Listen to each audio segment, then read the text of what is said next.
Okay, so you know that email we talked about? Mm-hmm.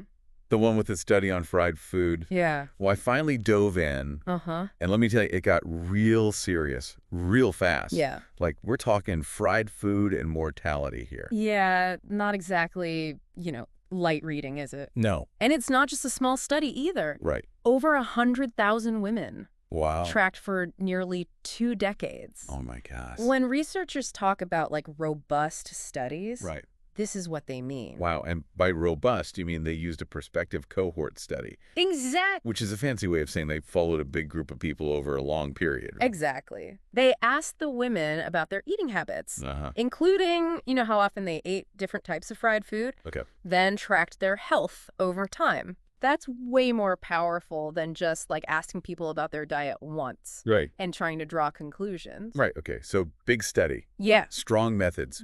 What did they find? Should I be canceling my fried chicken Friday already? Well, the headline is, women who ate fried food daily had a higher risk of dying from any cause. And while the study doesn't scream cause and effect, the link to heart problems was definitely there. Wow. Okay, so everything in moderation just got really real? Yeah. But I'm curious about something. Uh-huh. They looked at specific fried foods, right? Yeah. Like, is a batch of French fries as risky as fried chicken?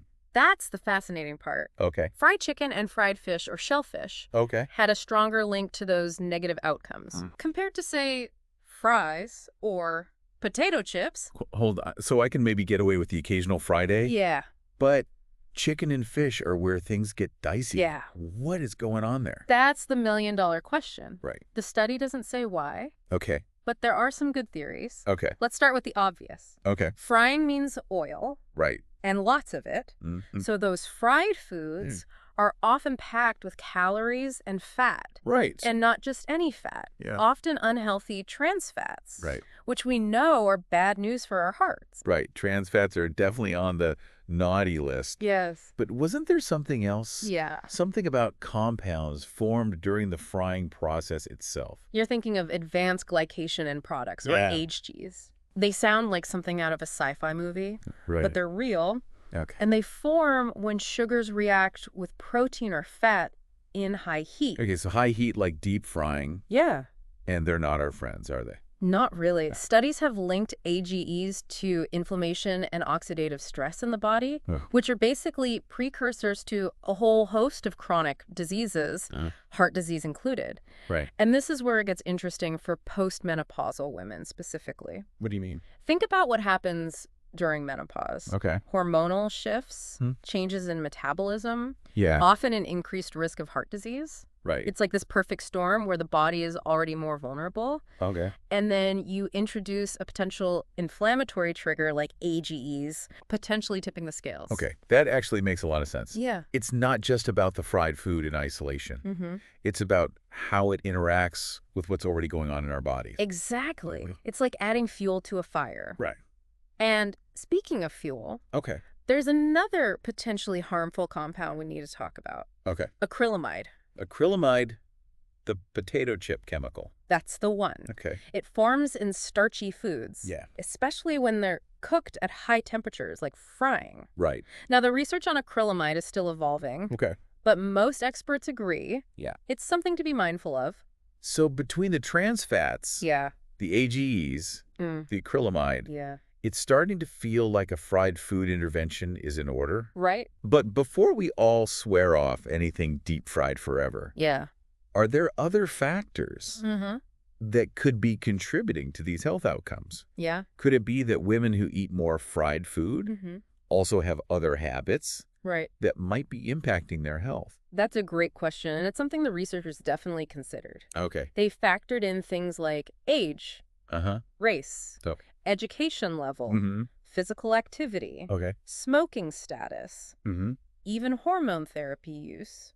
So they weren't just looking at fried food in a vacuum. Exactly. They were trying to isolate its impact as much as possible. Gotcha. Of course, with a study this large, you can't control for everything. Yeah. But they covered a lot of ground.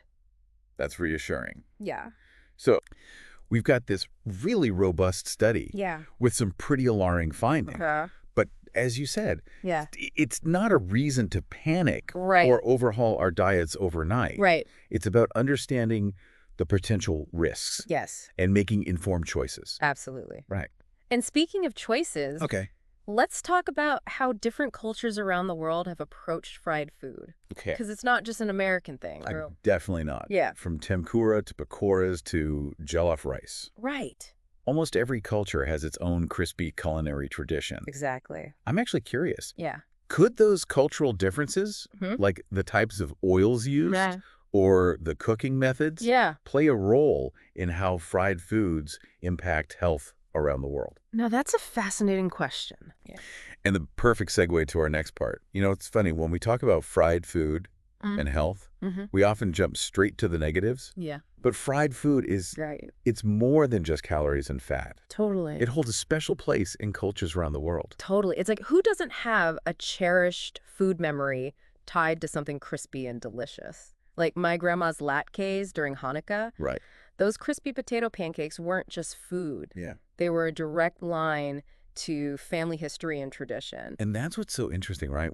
These foods become so much more than just something we consume. Yeah. They're woven into the fabric of our lives and our identities. Okay, so let's get specific. Yeah. What are some examples of how different cultures have embraced frying? Okay. You mentioned jollof rice earlier. Yeah. Is that technically fried? It's a gray area for sure. Okay. While not deep fried, that rice cooks in a tomato-based sauce. Yeah. Often swimming in oil. Right. Which creates a rich, almost crispy texture. Right. And thinking about Africa. Yeah. Fried plantains instantly come to mind. Oh, yeah? They're everywhere. Yeah. Street food snacks, sides. Yeah. They even have sweet, Andy, savory versions. Exactly. It highlights how diverse fried food can be. Right. And it's not just about technique, but ingredients and those unique cultural flavors. Right. Think about Asia. Yeah. Frying has been huge there for centuries. Right. Japan has tempura. Oh, yeah. This light, crispy batter coating seafood and vegetables. Yeah. It's an art form. So good.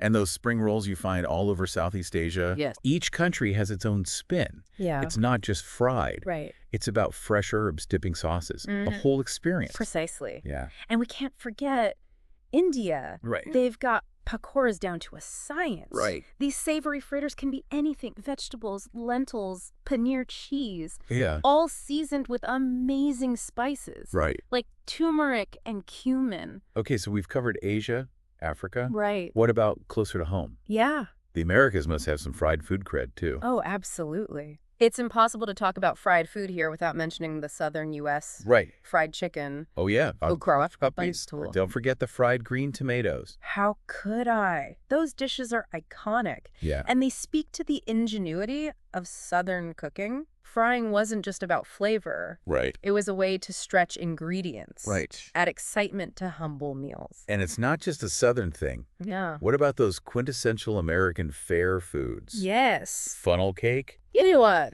Corn dogs, fried Oreos, they'll fry anything. Right. There's something about that over-the-top indulgence I know. that screams fair food. Yes. Like the rules of healthy eating get suspended for the day. Totally. So we've got all these different cultures, different techniques, different oils being used. Right. It makes you wonder, could those variations play a role in how fried food impacts health around the world? It's a great question. We were talking about AGs and acrylamide. Yes. Do those form differently depending on the oil or the cooking method? That's a fantastic point. And something researchers are digging into. Right. Different oils have different smoke points. Right. That's the temperature they can be heated to before they start to break down and release potentially harmful chemicals. So using an oil with a higher smoke point for frying could be a healthier choice. It's possible, and it's something to be mindful of when you're cooking at home. Right. But it's not the whole story. Okay. The bigger picture is about dietary patterns. Okay. What else are people eating alongside those fried foods? That makes sense. Like a plate of tempura alongside a bunch of veggies and rice. Right. It's probably a different story than, say, fried chicken and fries. Exactly. And that's where these traditional cuisines are interesting. Okay. Many of them have built-in checks and balances. Right. Take the Mediterranean diet. They use a lot of olive oil, which has a decent smoke point. Yeah. But they also emphasize whole foods. Right. Lots of veggies, lean protein. Right. It's about balance. So it's not about demonizing fried foods. Right. It's about understanding how they fit into a larger lifestyle. Exactly. And maybe being strategic about how we prepare them. Yeah. And what we eat them with. Right. So for those of us listening who are thinking, right, okay, I'm not giving up fried food. Yeah. But I also don't want to, cancel my future self. Right. What can we actually do to make healthier choices? Right. Like practical tips, not just eat more vegetables. Right. Though that's always good advice. Agreed. Luckily, there's a lot we can do in the kitchen and beyond to make our fried food experiences both delicious and de-mindful. Oh. And we'll dive into all of that when we come back for the final part of this deep dive. Okay, so we've covered the science. Yeah. We've traveled the world of fried food traditions. Right. And now it's time for the rubber to meet the road. Yes. We're not giving up fried chicken. No. But we are giving it a mindful makeover. That's right. What are we working with here? Think of it like this. Okay. We've got like home cook hacks. Right. And then we've got strategies for, when only takeout will do. Right. Let's start in our own kitchens. Okay. Oil is everything. Right. Like choosing the right paint for a masterpiece. Yes. Except instead of colors, yeah, we're talking about smoke points. Exactly. Okay. Higher smoke point means an oil can take the heat right, without breaking down as quickly and releasing, potentially harmful stuff. Okay. Avocado oil is a winner. Okay. Refined coconut oil, too. Gotcha. Save that fancy extra virgin olive oil for dressings. Okay, so I've got my good for frying oil. Okay. What else can I do to lighten things up? Okay. Less greasy equals happier heart rate. You got it. Okay, couple things. Okay. Make sure your oil is HOT before adding food. Okay. That sizzle is your friend.